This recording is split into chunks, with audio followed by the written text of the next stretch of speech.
Good morning, everyone. Lisa Goyette and John Ball with CH Training and Coaching. And during the course of 2021, as we live out our relationship with our clients and the organizations that we're in partnership with, we definitely thought that it would be helpful to be able to talk about what it looks like to have a healthy organization, building healthy organizations in the midst of these very interesting and challenging times. And so as we do that today, we're mindful of not only our role as coaches and consultants and public speakers, but we also are intentional about bringing guests with us as they share their own experience in the industry in which they serve. And so we're grateful to have that opportunity today. So we are grateful to welcome Janice Melzer with us this morning. And Janice is a good friend of ours, and we have tremendous respect for her professional abilities, as well as she's just a really interesting person with some of the things that she does in her personal life. But I'm going to read her bio so you have a little bit of an understanding of Janice. She's an HR professional that has been working in the HR field for 20 plus years.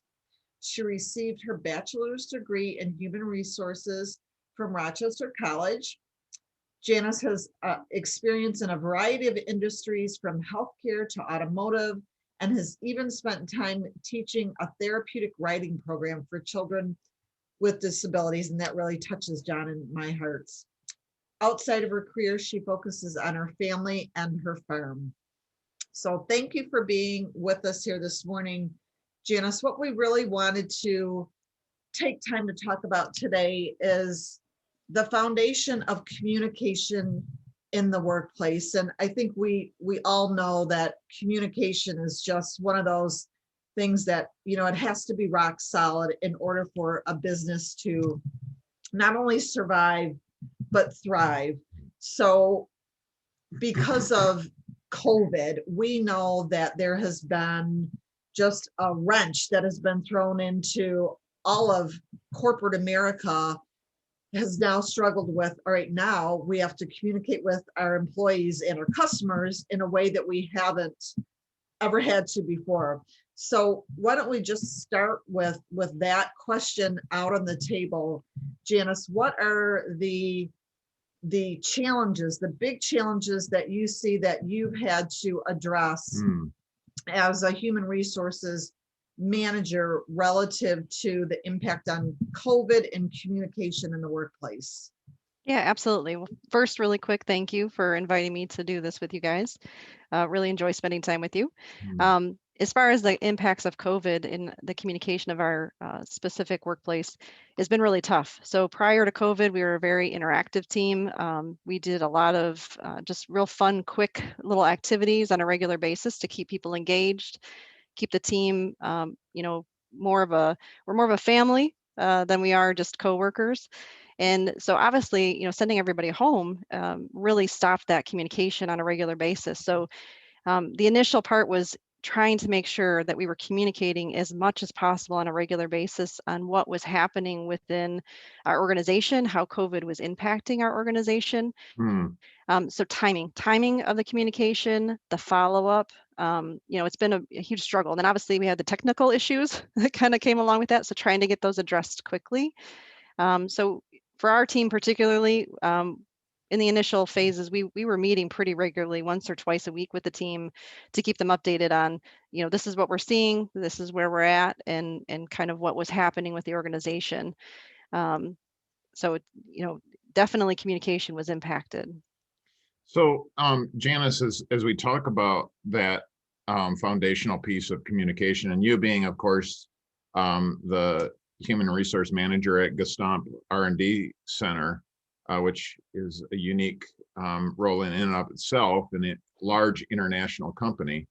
How did you see what were some of the behaviors that manifested themselves as a result? And what did you see in your workforce, keeping in mind some of the things in terms of the breakdown in communication, but also the impact of COVID? Fear, concern, trying to understand what was going on, trying to understand, how stable were things with the company, with the impact of this, because we are global, and obviously this started in other regions. So it kind of was a trickle down effect to a point until it kind of hit the entire globe. So our team is very aware from the global perspective because we speak daily with folks from other countries, Spain, Sweden, China. So it was a challenge there too because other countries were closing down and our team weren't able to connect with folks in other areas, let alone here in the US. So it was really trying to ensure to the team and communicating as much as we could what we did know about the status of the company in general and how they were handling the COVID in other regions. Because they have that touch into so many other countries, they were feeling a little bit more of the pressure of what was happening on a global basis. So trying to make sure we were communicating everything that we could as soon as we were aware. And sometimes we didn't necessarily have updates. So even just communicating like, hey, we don't have an update. We don't have a status on that. We're still working on it. Because we make a promise, and when we say we're going to touch base in a few days, whether I have an answer or not, we still touch base because I made that commitment to communicate. So making sure that you're getting that regular communication as you promise, whether you have news or not, is really important, because then they know that they can trust when Janice says that they're gonna touch base with me, that we do. Can I also add, just before we go on with our next question for you, but one of the things that Lisa and I have respected about you is, even before COVID, is your level of sensitivity and awareness to the shift in culture and the necessity for creating a healthy work environment. And so as we're interviewing you today, Janice, we have a tremendous amount of respect for your visionary mentality in terms of where the workplace needs to shift. And so as you're talking about how you address some of the challenges in the midst of COVID, this is par and parcel with how you, even though there's been the challenge has been accentuated, you have remained consistent with who you've always been and who we've known you to be as a leader. Absolutely. I definitely have support from my upper management, and that's so important. I can push to communicate as much as possible, but if I don't have that trickling down from higher levels, so my team is naturally wanting to go in that direction, so it makes my job a little easier. But there has been coaching moments where I feel something's a really important message, and maybe one of my directors says, I think that can wait, and I sometimes have to push. No, that's really something I think we need to communicate. We need to communicate it soon. And once this was a few years in the making, it didn't happen overnight. And once the team kind of saw how much communication had a good part in creating a good culture, it was very easy. Like, I don't even have to think twice now. I know that my management team will address things quickly with me, because we're on the same page, and we support each other in that. So we're able to very quickly come together, communicate, get an idea of what we want to communicate and how we're going to do that. And we come up with a plan. Sometimes the message comes from me, sometimes it comes from one of the directors. It really depends on what the message is. And you have to identify who's the right person to deliver that message, to know that it's going to have that right amount of impact on the team. Because HR, we do have a tendency to be the ones to talk a lot, which I love to do. So sometimes you have to share that role, amongst the team. I can't always be the speaker. Again, that's been something that our team has done and cultivated over the last, I'd say, 2.5 years. But it's made us a really good organization, and our team trusts us and knows that we're going to communicate what we can, whether it's in a COVID situation or not, because that always happened prior to this too. But it made us going into this COVID situation stronger, because our team knew that we were going to, communicate what we knew and as soon as we could. And again, whether you have the news or not, you still communicate. So. Well, and you just nailed it, Janice. I mean, if we were to grade, how you handle this, we would give you an A+. You have modeled healthy communication at its finest during a time of crisis, and we've been saying trauma, we've been using that word too, because people still need to hear from their leaders, even if you don't have answers, right? And Absolutely. everyone has been wanting to know, well, when is this going to end? Hmm. But there's a sense of just, I think, respect that is earned when you can Wow. still report back to say, you know what, here's what we know, but here's what we don't know. And it's that truth telling that people are craving that. And when they trust in what you're telling them, that earns loyalty, it earns so many wonderful things are birthed out of that truth telling through the communication that you demonstrated so effectively. Absolutely. I mean, and you didn't even hit, I mean, when there's not COVID, good communication helps to eliminate like the grapevine and the rumors, because they know if there's something going on, they can openly come to you and say, I heard this. Is this true? And Yes. as long as, and you might be able to say, like, yes, there's something going on, but I can't share with you at this time. Like that also, gives you that ability to say, like, there is something happening. And, as soon as I have more information, I can tell you.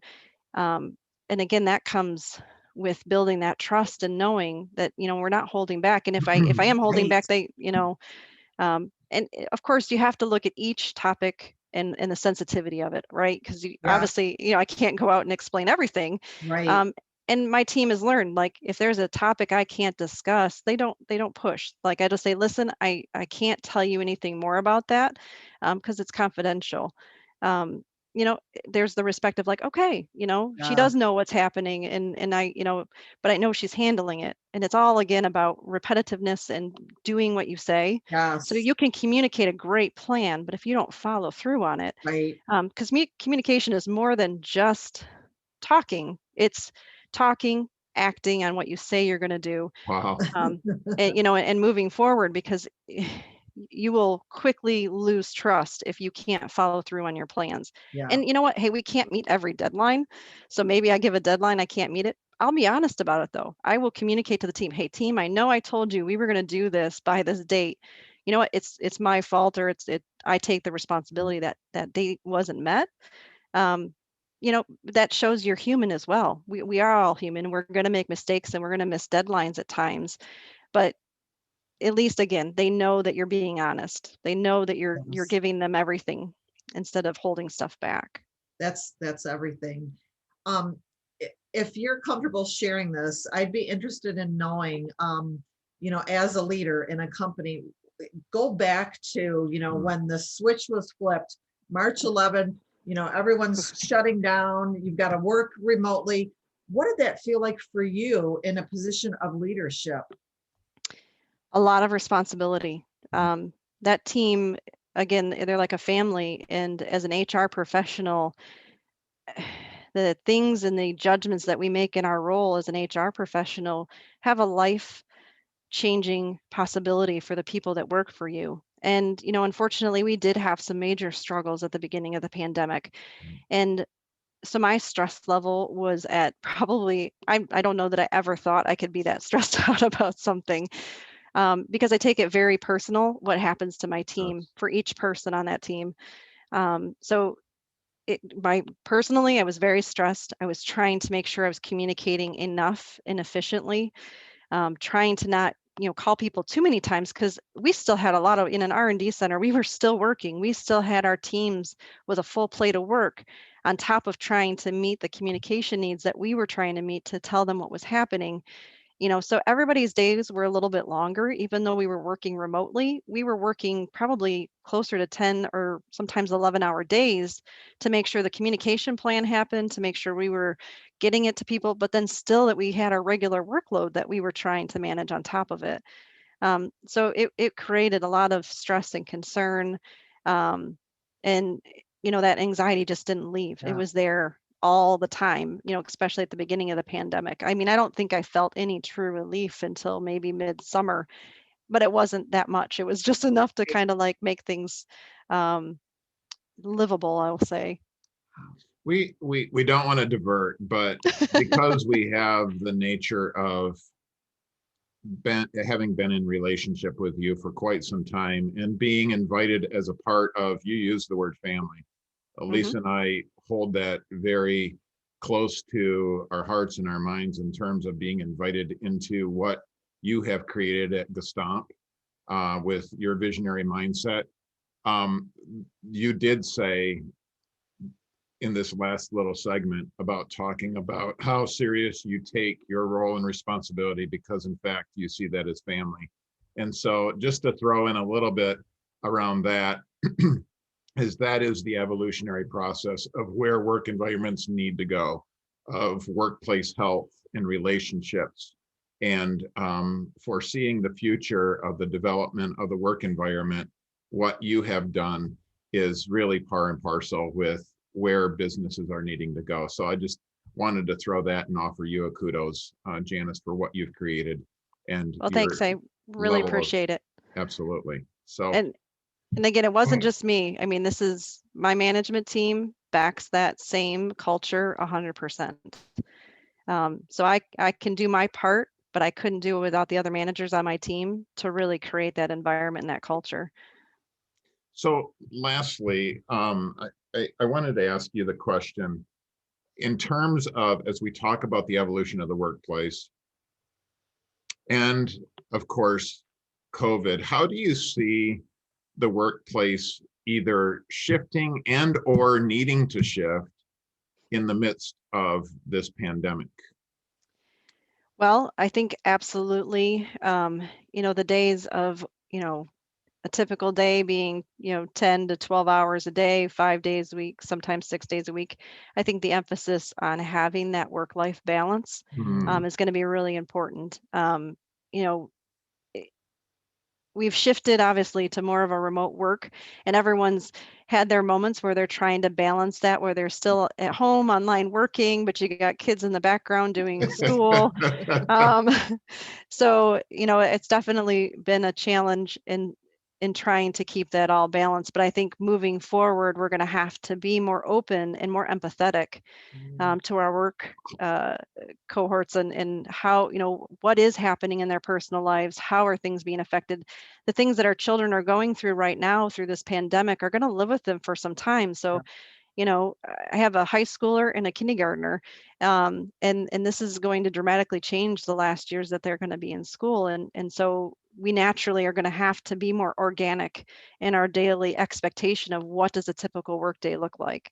Obviously, from a manufacturing standpoint, that gets a little bit more challenging because if Sure. your operator's not there and your Right. machine's not running, but we're going to have to find a more organic way to help those folks, even from a manufacturing standpoint, to support them. And the more you can support them in some of those life challenges of, how do you manage the kids and have some of those work-life balance things, you'll have a more dedicated employee. And more opportunity to show that you care about their future and they're just as important to the organization as an engineer or anyone else. So it's still going to be a bit of a challenge when we head back, but I think that seeing some more remote work flexibility schedules happening, maybe I would love to see more guidance as far as like paid medical leaves and support like that for individuals, because COVID's not going away. It's still going to be around even once vaccinations are done. It's going to be with us forever now. So, how is that going to look in the future? I don't know. But we got to be considerate that it's still going to be there and there's still going to be challenges with it for the next several years as we get used to having COVID in our lives, whether there's, the vaccination or not, it's still going to be around. And how do we handle those situations? Can we take you and bottle you up and bring you into other corporations? And, when you start using words like empathy, I mean, John and I practically salivate because those are words that we think, oh my God, that needs to be part of the language of all organizations. You hire a person based on a certain, job description. If they meet the criteria, you bring them in. They get a title and a paycheck and a benefit package. But we know that there's so much more than that. And just what Absolutely. you are so beautifully saying about the need for an organic process of understanding the challenges that are going on in someone's personal life, and needing to be empathetic. So we absolutely know that that stuff works in the business world. So it's wonderful hearing someone Sure use is, that Lisa. term, because we see the benefit that has come out of having a leader like you in Gestamp, who has these qualities that are just, they're natural for you, and how people respond to them, and the benefit that comes out of it. Yeah. 100%, and I'll just second what Lisa said. As we're doing our work with businesses and organizations, and rightfully so, as business leaders are trying to wrap their head around who do we become as we shift as a culture and as a business, we often reference the work that you've done, along with your management team, and vice versa. This isn't rocket science. We understand that, because it all goes back to relationship and authentically caring. But 100%, Lisa, when you talk about that, it's just the modality and the ways in which you have created the environment that you have at the R&D Center at Gestamp has just been so exciting for us to be able to experience. So, Well, I mean, you guys definitely were a key into that happening, because for me, what Celebrate Hope brought to our team is the ability for the team to understand themselves better, what their strengths and their weaknesses were. And it gave us a common language to talk to each other about the areas that maybe we weren't as strong in, or the areas that we were stronger in. And being able to identify those in other people so that you can create and build a stronger team. So, I have one director who he knows his empathy is really low. So he'll jokingly come to me and say, Janice, I need your help on this because I need an empathetic ear. And, oh, Love it. but it's being able to have that open conversation and be strong enough in knowing who you are and being yeah, comfortable enough with who you are, and then amplifying that to your team. It took me years to figure that out. Who am I? And I am very comfortable in my skin, yeah, and I am more than open to sharing who I am, and that I am human, and that I do have moments where I need, support as well. And I'll say that's probably one of the most important things I've gotten out of the COVID situation from my management team is, from a self-care standpoint, being able to talk with a director and say, hey, I need a moment for you to listen Love to it. me Yes. because I am stressed out and I need an empathetic ear. And even though empathy was low, and by the way, I mean, that's an inside joke, and we don't take this mm, any further by names, but I mean, even you saying that it was one of the things that was refreshing for us, is the honesty and authenticity that came from that particular director as we were working with you, and that ability to say, this is where I'm at, and I know that I need help. So my weaknesses and my areas of growth are out there for everybody to see, and I'm a work in absolutely. progress, and that's one of the things that we're respected about that Yes. individual. And I Um, think as far as oh, a good manager, a good director, a good leader is to be comfortable in your own skin and to Yes. be able to share that with your team, because it's much easier for them to know how you're thinking and feeling, so they know when they walk in the office that they're going to be able to have an open conversation with you. So to me, that's a very important key thing for any Yeah. leader, regardless of the level, is to be that open about who you are, and to allow others to be able to share with you, where they're at. excellent. Perfect way to bring this to a close. Janice, thank you so much for just the good human Mhm. being that you are. Once again, you are a consummate professional, but it's the well-roundedness That's that John and awesome. I are always looking for, and you have that in spades, my friend. So keep doing the wonderful work that you are doing, because you are making a beautiful difference both in the professional world and the personal world for all of your colleagues. And our lives are better because our paths have crossed with yours. And for those of you that are watching, Janice will be tagged in this particular video. And by all means, think that I can speak on behalf of you, Janice, but if people, directors and leaders would like to reach out to you and inquire about the environment and the culture that you've created, that is it okay for them to contact you? Yeah, absolutely. I'd be more than happy to share. Excellent. Well, thanks, Janice, so much. It's been just a fun ride with you today, but also in building our relationship with you over the last several years. Thank you. Thank you.